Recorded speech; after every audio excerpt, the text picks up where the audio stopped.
La CAP, donde hablamos de historia precolombina y más.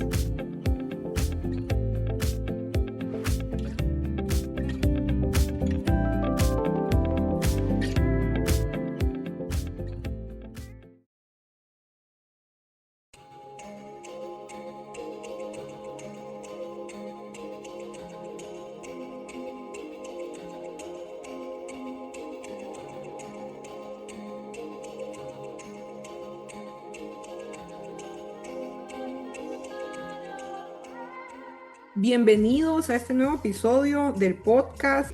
Como siempre les agradecemos por estar al tanto de los episodios que hacemos mes a mes.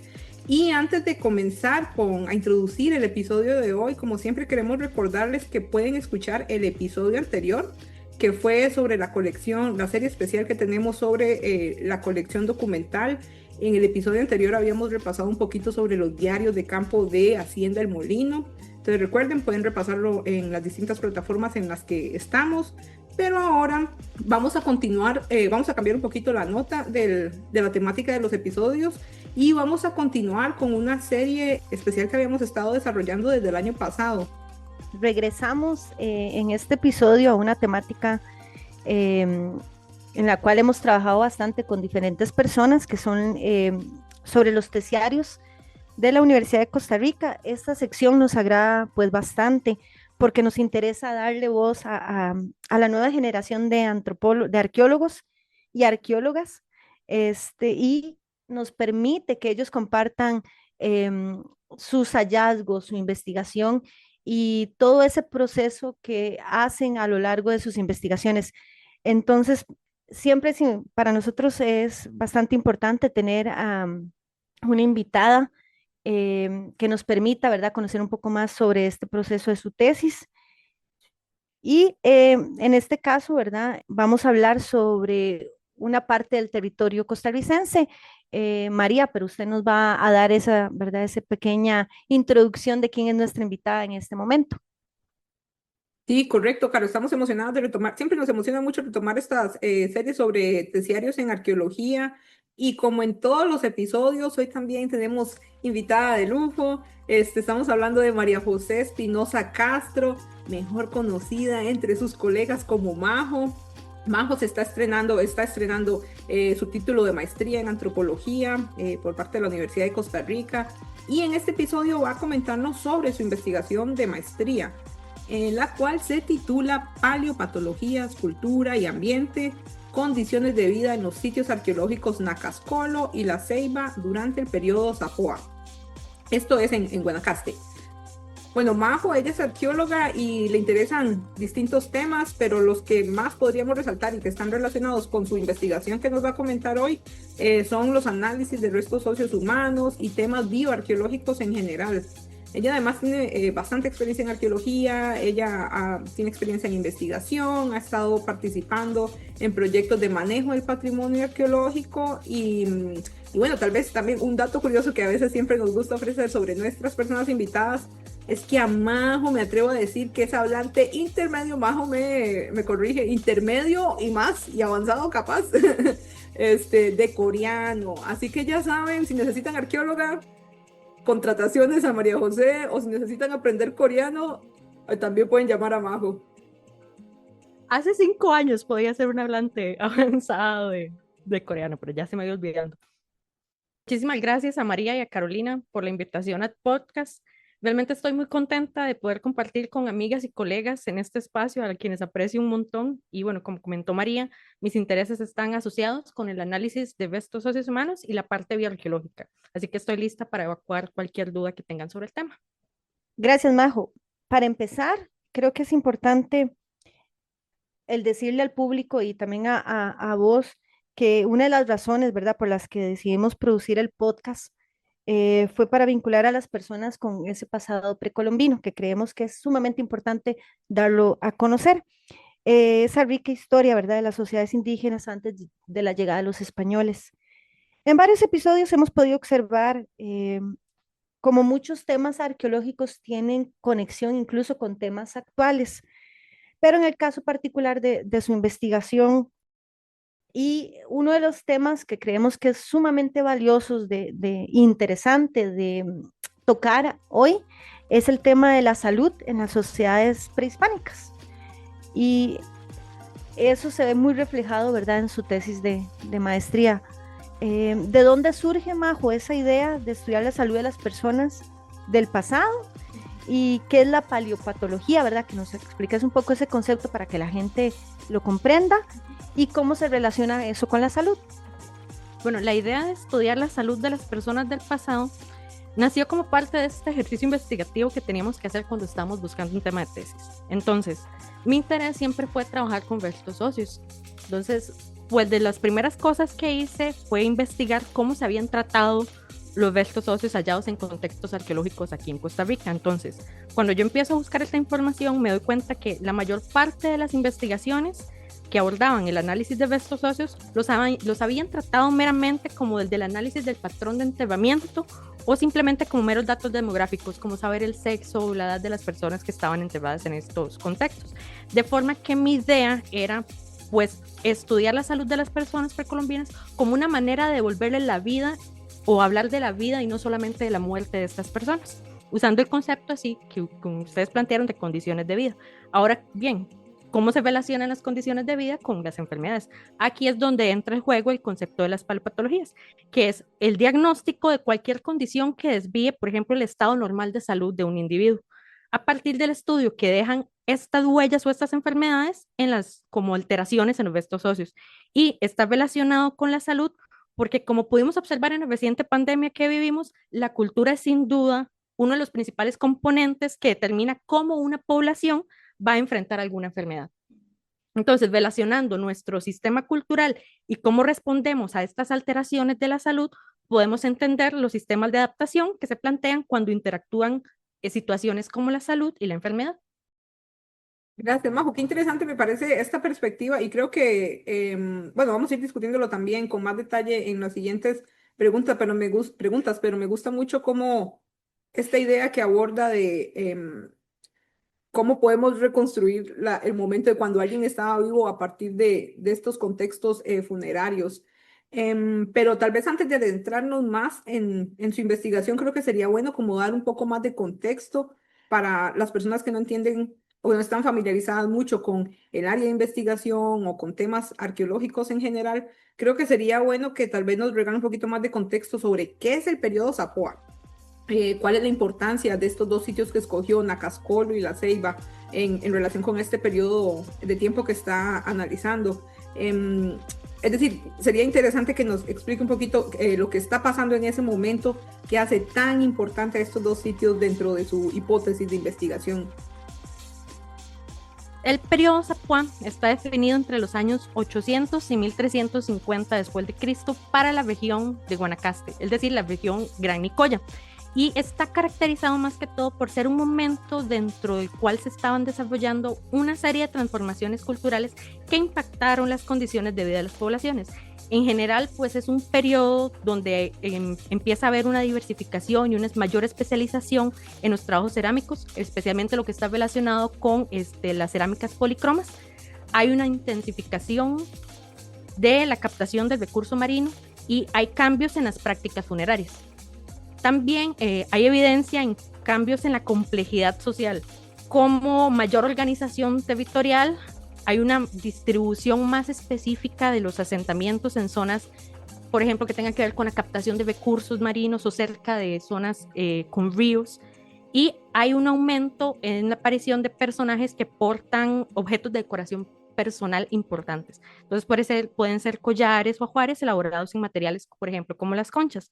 Y para el caso de Bahía Culebra, que es la zona en la cual se encuentra el sitio Nacascolo, hay un aumento significativo de los sitios, lo que nos habla de un aumento poblacional y por ende una mayor presión sobre los recursos, especialmente aquellos vinculados con el consumo humano. Y es interesante porque Nacascolo es de los pocos sitios que se ubican en la Bahía de Culebra que es multicomponiente, es decir, que tiene ocupación desde periodos anteriores, por lo que nos habla de un espacio que fue conveniente para la presencia de ocupación humana desde periodos anteriores. Por ejemplo, lo que es vinculado con la disponibilidad de agua dulce y el acceso a recursos marinos, costeros y terrestres. Y En el caso de las llanuras del Tempisque, que es la zona en donde se encuentra el otro sitio que yo estudié, que fue La Ceiba, hablamos de poblaciones agrícolas asentadas a la orilla de los ríos, en este caso a la orilla del río Tempisque para el periodo Sepuá, y del que estaban captando recursos y usándolo como vía de comunicación. Y al igual que en Acascolo, La Ceiba es de los pocos sitios de la zona que presenta ocupaciones desde periodos anteriores. Y pues yo seleccioné estos dos sitios especialmente por este carácter multicomponente y porque están relativamente cerca el uno del otro, cerca de 10 kilómetros, y se puede recorrer por mediante el río Tempisque, lo cual nos puede hablar, digamos, de estas dinámicas que se estaban desarrollando para este periodo de grandes cambios. Muchas gracias, Majo. Nos queda, creo que, bastante claro este contexto que nos estás dando sobre los dos sitios y sobre en qué periodo estabas trabajando y cómo se veían las sociedades en ese momento. Ahora que nos explicaste mejor, pues esto, ¿podrías también explicarnos a nosotras y al público en general cómo se investigan estas paleopatologías y qué materiales arqueológicos se necesitan y qué busca un paleopatólogo en esos materiales? Pues, al igual que un médico diagnostica una enfermedad a partir del estudio de los síntomas, las paleopatologías se estudian a partir de estas marcas que dejan diversas enfermedades en los restos óseos, que son en este caso los materiales arqueológicos necesarios a los cuales nosotros vamos a someter a este análisis. Sin embargo, un médico puede preguntarle directamente al paciente qué es lo que siente. Nosotros no podemos hacer eso. Entonces, en nuestro caso, este diagnóstico se le llama diagnóstico diferencial. Es decir, necesitamos identificar la enfermedad o la condición que causó este tipo de lesiones. Y para lo cual, primero, necesitamos identificarlas, observarlas y describirlas, para luego considerar cuáles pueden ser las posibles causas de estas. Una vez que ya determinamos las causas, comparamos con literatura y mediante un análisis macroscópico con el fin de ir descartando las causas que son menos probables. Finalmente, reconstruimos el contexto, especialmente aquel contexto que es ambiental, en el cual habitaron estos individuos, con el fin de interpretar estas lesiones. En realidad es un proceso complejo que requiere pues combinar conocimientos, habilidades y la comprensión del contexto en el cual se marca pues la población estudiada. Por eso para mí era tan importante saber qué estaba pasando en ese momento, en el periodo Sepuá para ambos sitios. Interesante también, Majo, que quisiéramos conectar con otras preguntas que le hemos hecho a personas terciarias invitadas en episodios previos, porque toda investigación conlleva un reto y creo que uno de los grandes retos que hemos retomado con varias de las personas terciarias que nos han acompañado en el podcast fueron todos estos retos que tuvieron por la pandemia del COVID y que todavía siguen dejando secuelas en muchas investigaciones o personas que están llevando sus investigaciones a cabo actualmente o que están terminándolas o que ya terminaron, perdón, como usted. Pero además de los retos de la pandemia, pudimos notar que en su investigación hubo otro gran reto que es el de reconstruir los contextos funerarios, es decir, los contextos de donde provenían las muestras que usted analizó. Entonces, tal vez nos gustaría que nos comente un poco sobre cómo es que se reconstruye un contexto funerario y cuáles fueron esos retos de esta gran labor de reconstrucción. Además de tal vez algunas recomendaciones para personas, digamos que en arqueología, estudiantes, colegas que quieran, que necesitan hacer estas reconstrucciones sobre contextos en general. En mi caso, como yo trabajé con colecciones que no había excavado, necesitaba conocer aspectos que iban más allá de solamente analizar los huesos, ¿verdad? Entonces, para reconstruir un contexto funerario, yo decidí hacer antes un análisis tafonómico de cada individuo. ¿Qué involucra este análisis tafonómico? En mi caso era identificar y analizar los elementos que estaban asociados a este entierro. Pude comprender las prácticas funerarias, las creencias y aspectos sociales vinculados con estos individuos. Entonces, dentro de este análisis tafonómico, documentamos la estructura de la tumba, la posición en la cual se colocó el cuerpo de la persona fallecida, cuáles son y cómo están acomodados aquellos objetos que están asociados a las ajuares y cuáles son las características del entorno en el cual se depositaron estos restos. A esto me refiero, por ejemplo, cómo es la consistencia de la tierra de este lugar y cuestiones así que me permitían identificar aspectos relacionados con la conservación de los restos óseos. Y esto es muy importante cuando estamos haciendo un análisis paleopatológico, porque un análisis tafonómico bien hecho nos permite evitar confundir una lesión tafonómica con una lesión paleopatológica.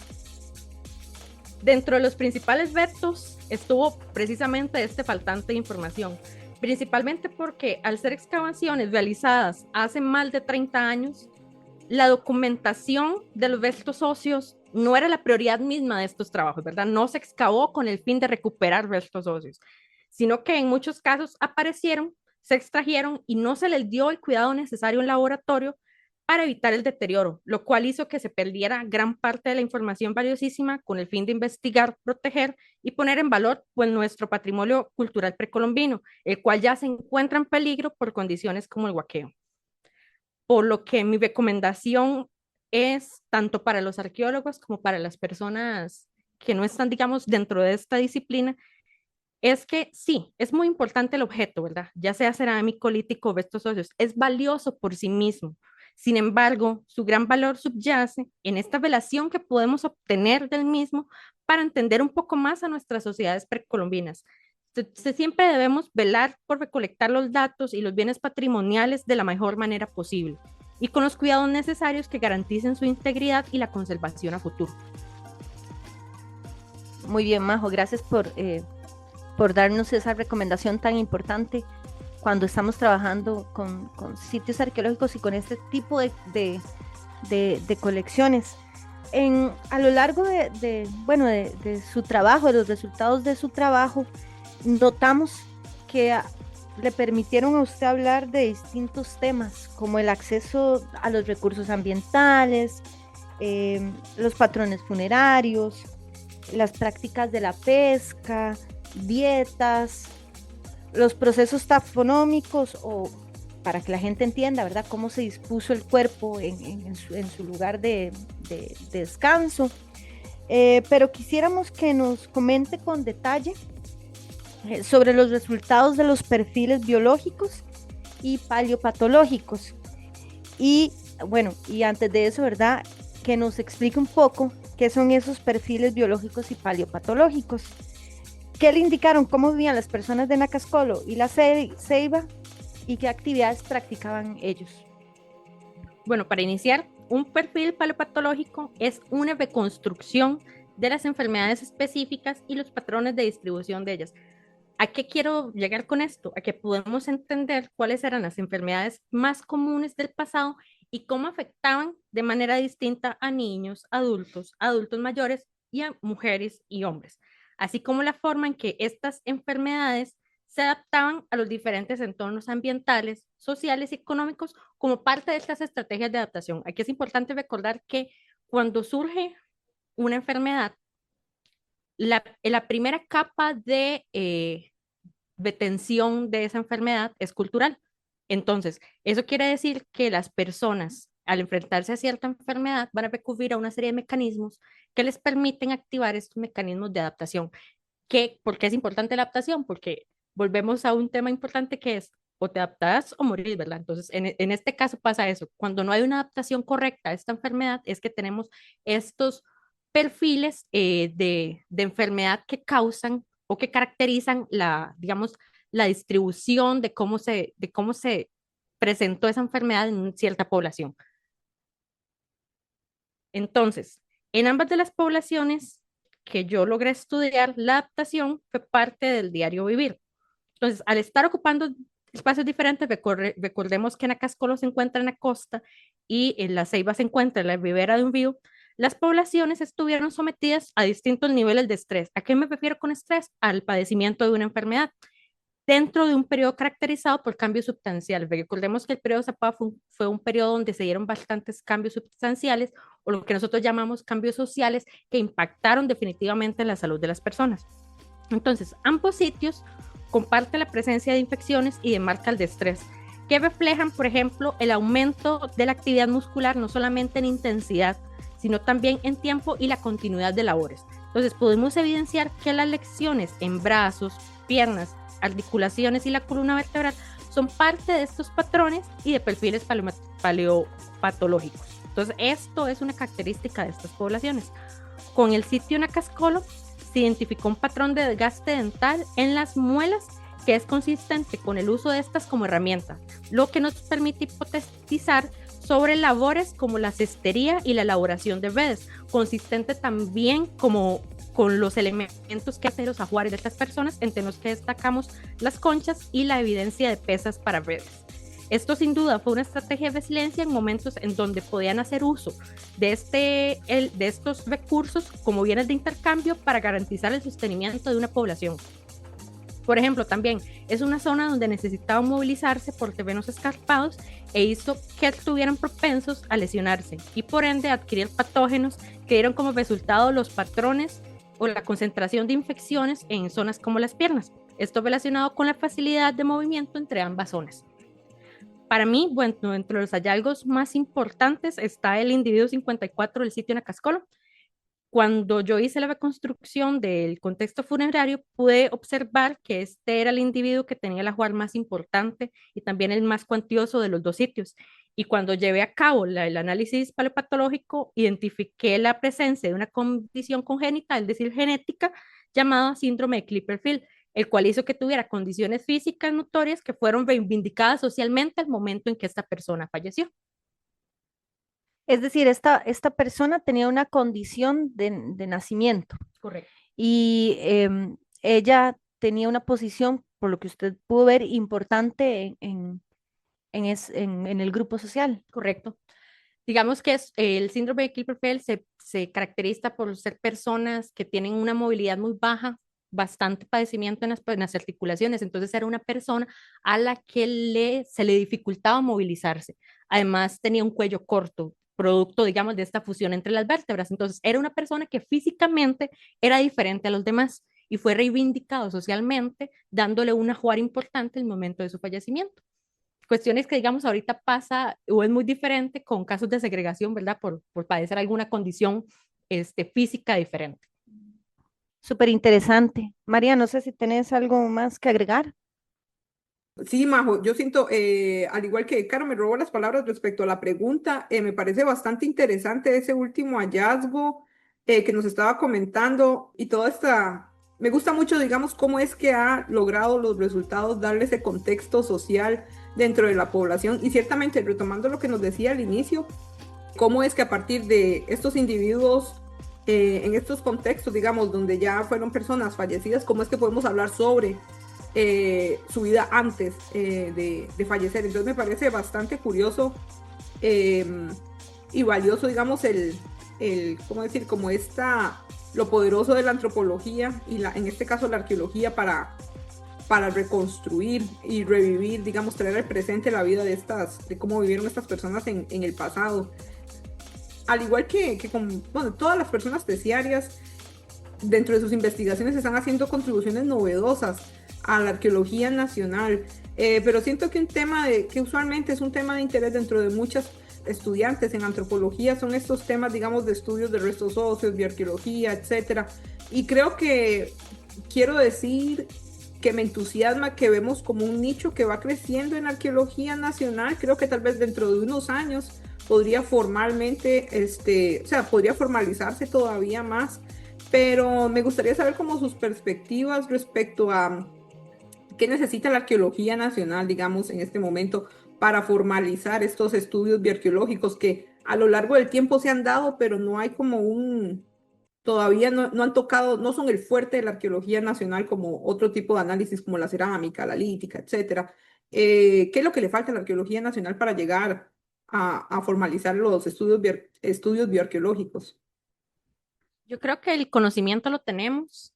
Sin embargo, dentro de mi experiencia, yo diría que nuestro mayor faltante está en que no sabemos como arqueólogos cómo excavar restos humanos.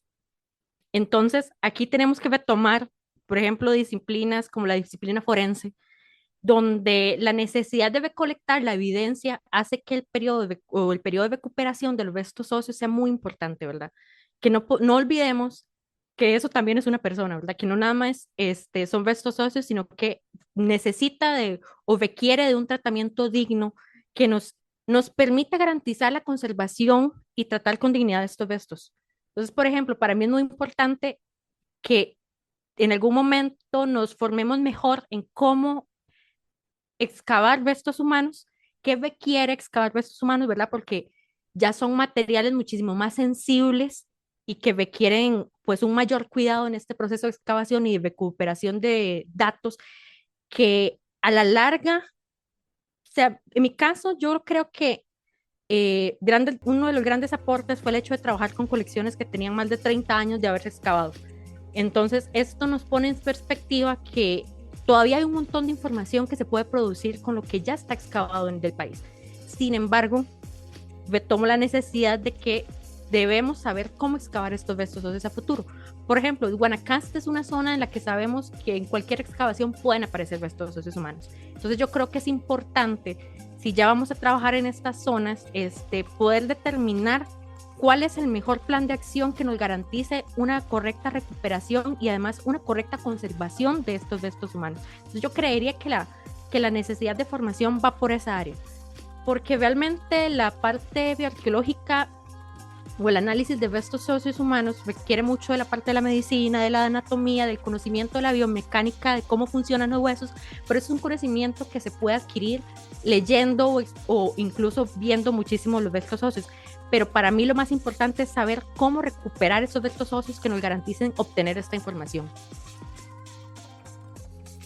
Sí, gracias, Majo. Yo creo completamente de acuerdo en el sentido, y creo que esto es una interesante enseñanza, moraleja o bueno, reflexión más bien para nosotros como comunidad arqueológica. O sea, uno requiere una especialización para hacer el análisis de los restos óseos, pero realmente recolectarlos de la manera adecuada a veces no necesariamente debe ser por un bioarqueólogo. Y creo que con buenos manuales, buenos procedimientos, protocolos para formalizar esta disciplina, digamos, en la arqueología costarricense. Muchísimas gracias, Majo, por compartir con nosotros su trabajo. Para nosotros fue un gusto leerlo y tenerla acá y aprender un poco más sobre esos pros y contras, ¿verdad?, que existen al trabajar con restos humanos. Creo que es algo muy importante, es algo que se necesita darle un poco más de empuje, porque como dice usted, hay colecciones que necesitan ser reevaluadas, volverlas a ver y plantearnos preguntas que incluso esas preguntas tal vez se hicieron hace 30, 40 años, pero no había la forma de cómo resolverlas y ahora yo siento que podemos hacerlo. Entonces, para María y para mí es un gusto tenerla en este episodio y no sé si hay algún contacto que nos puedas compartir para que si hay algún tipo de pregunta, la audiencia lo pueda hacer. Bueno, antes que todo, muchísimas gracias a Caro y a María por la invitación al podcast. Ambas fueron parte de mi formación académica y es pues muy bonito ver que construyeron este espacio para la divulgación de nuestro quehacer científico y realmente hablar con las dos ha sido sumamente ameno y me enorgullece mucho que les gustara mi tesis. Entonces, cualquier duda o consulta pueden hacérmela llegar al correo majose de María José _21 @hotmail.com y estaré encantada de responderlas. Igual dejaremos el correo y también el enlace para la tesis en la cajita del contenido del podcast de este episodio para que la gente pueda acceder a ellos. Y bueno, gracias, Majo. También nosotras estamos orgullosas del resultado final de la investigación. Al igual que orgullosas de todas las personas que defienden su tesis, porque todos sabemos, hemos estado ahí y sabemos lo difícil que es, que es terminar este tipo de procesos. Pero bueno, me uno a los agradecimientos de Caro, como siempre. Muchas gracias por colaborarnos. Y como siempre, antes de ir cerrando el episodio, el amable recordatorio que les dejamos es que escuchen este episodio, todos los episodios anteriores, pueden escucharnos antes de dormirse, pueden escucharnos en el bus, pueden escucharnos donde quieran, en las distintas plataformas en las que estamos. Recuerden que estamos en Spotify, en Apple Podcast y también tenemos canal de YouTube por si quieren seguirnos en esta o en todas las plataformas. Y antes de cerrar el episodio, como siempre, queremos invitar a nuestra invitada a que nos ayude a cerrar el episodio. Entonces, Majo, la dinámica es muy sencilla. Usted dice el nombre del podcast y nosotras continuamos con el resto del eslogan. Entonces, 1, 2, 3. La CAP. En donde hablamos de historia de historia precolombina precolombina y y más. más. Muchísimas gracias a todos por escucharnos. Nos vemos pronto con otro episodio.